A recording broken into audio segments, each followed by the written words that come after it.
Good afternoon. Welcome back here at ESCMID Global TV studio.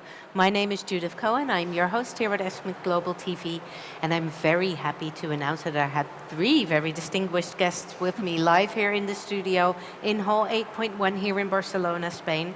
And no one less, or no people less, than the AMR reference for the Médecins Sans Frontières, the MSF, if I may abbreviate it like that. So closest to me, I have Ana Farra, Justine, Michel, and Fabiola Gordillo Gomez. Warm welcome to all three of you, and thank you so much for finding the time in your probably very busy ESCMID Global schedules to attend us here in the ESCMID Global TV studio to talk with me a little bit more about AMR in low, middle income countries. Anna, because why am I talking to you guys about AMR in the low, middle income countries? Well, I suppose because we work in low and middle income countries, that we actually work where usually no other people go in settings that are either resource poor or fragile or even sometimes dangerous. We cater usually for the most vulnerable people where there's very little resources. We are on the field. AMR is high on the priority list also on this year's Congress, but so we're paying a lot of attention to it, as we rightfully should. How is it to experience AMR in such low middle income countries? Does it get a face? Does it get a face? I think it needs to get a face, a clear face, because very much it's a silent, unseen epidemic. We basically see it on mortality figures, on morbidity figures, and also when you don't have a microbiology lab, you don't know what you're dealing with. And by putting in microbiology labs, we actually discover and see that there is quite a lot of resistance in these settings also. Because Justine, you work in microbiology also. Yes. Is that something you concur with? Obviously. Yes. Can you tell us a little bit more about your experiences with the AMR in your lab? Yes, in the project where we work, most of the time we don't have information and data about AMR in the country, or very little. So we are a bit blind on how we treat the patients, so that's why we need access to microbiology.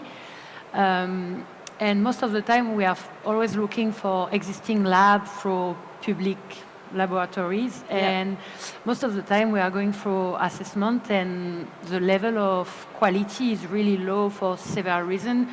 It can be because lack of training or lack of supply,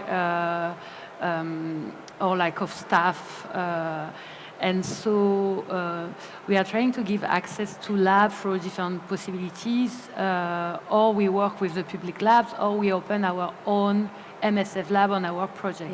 And each time we open a lab somewhere, we found AMR. That's striking. Fabiola, what methods are commonplace for AMR diagnosis in low middle income countries such as you work in? So the areas where we work are usually isolated. The countries where we are, usually the laboratories are located in the capitals, but in the areas where we work are isolated. So sometimes we don't find bacteriology laboratories that we are focused on. So we implement the laboratories from zero, from scratch, starting basic techniques as gram staining, isolation, identification of the microorganisms, and antimicrobial susceptibility testing. And can you build the lab as you would want it to be, or are you limited in your resources for diagnostics? The areas where we work is quite limited. We bring all consumables and supplies from our supply centers that are sometimes located in Brussels or in Amsterdam or in France. And all of those items are brought internationally and used in the laboratories. So yeah, and we have different tools that we implement in the laboratories where we are. So we use different tools like a MiniLab, that is a tool that we deploy in the areas or in the hospital where we are, or Antibiogo, that is another application that we use to support the bacteriology laboratories to better reading of the ASTs. Yeah. Can you describe the MiniLab a little bit for me? How do you build a MiniLab, and what makes it mini compared to a normal lab or a regular lab? See, the MiniLab is a tool created by MSF that is easy to deploy. So it's coming in different kits. Let's say that is created as a kit, that everything is there. Everything that we need is there for blood cultures. Okay. And the principle of this MiniLab is that it has a special package for staff that is not specialized in bacteriology. So when we deploy the laboratory, when we bring 6 boxes, big boxes that has tables, equipment that is needed, it can be deployed in a room. And it can be trained the staff between 4 to 6 months, and they can continue the activities. And can you diagnose all the diseases that you would like to diagnose with the MiniLab? Is it sufficient? This laboratory is focused on blood cultures, sepsis, for our population. So usually are pediatrics, neonates, and HIV patients. Yeah. Well, I was speaking with Silvia Bertognoli this morning, and she was, I think, one of the speakers or moderators during the Open Lab on our innovation. Not Open Lab, Open Forum, Innovation Forum, and she mentioned MiniLab to be, well, a different kind of innovation that really, when we speak of innovations, we usually think of high-tech, difficult tests, AI, but this is also an innovation because it really is forwarding at least the diagnostic side of handling AMR in well, limited resourced countries. Yeah. Sorry, Anna? Yeah, no, just to clarify that in MSF, we favor, of course, the labs that are existing in the countries. Yeah. Secondly, and then if we look at the labs that we have, MSF, at the moment in all our projects, we have around 30 on labs, out of which only 7 are mini labs, 10 are conventional labs, and it's only 10, the few left that are from the ministry. So there's only like 37% that are existing, pre-existing, and the rest are not existing since before. Yeah. I would also like to just put in a word that although the microbiology lab is central, it needs to come along with infection prevention and control and antimicrobial stewardship. Yeah, absolutely. So just diving a little bit deeper into the AMR that you are all dealing with best you can. So what is your experience, Justine, with pathogens that are drug resistant or antibiotic resistant in the countries that you worked? What are the common ones? We are focusing mainly on pediatric project, malnutrition, and HIV patients, and trauma patient, like wounded. And so depending of the type of patient and the area, we don't have exactly the same type of resistance. For example, we are working in Jordan, and we have a high rate, and it's more wounded patient. So we have deep bone infection, and we are finding a lot of MRSA infection. In Yemen, it's the same type of project, but we are finding more Acinetobomani infection because it's probably present in the environment. Yeah. And when we are going in pediatric projects, we will find more ESBL infection. Yeah. So it's really depending of the type of project and the zone where we work. Yeah. So AMR as a problem is multifaceted and very daunting to tackle or to try to manage. I mean, that's the reason that there were so many high-level events being organized, to progress a little bit or in the combat against AMR. How do you feel are you fighting in the same way, or do you encounter more challenges when you're working on AMR in low middle income countries? It's probably a question to which I know the answer, but I think it's interesting to hear from you. It is definitely multifaceted. Yeah.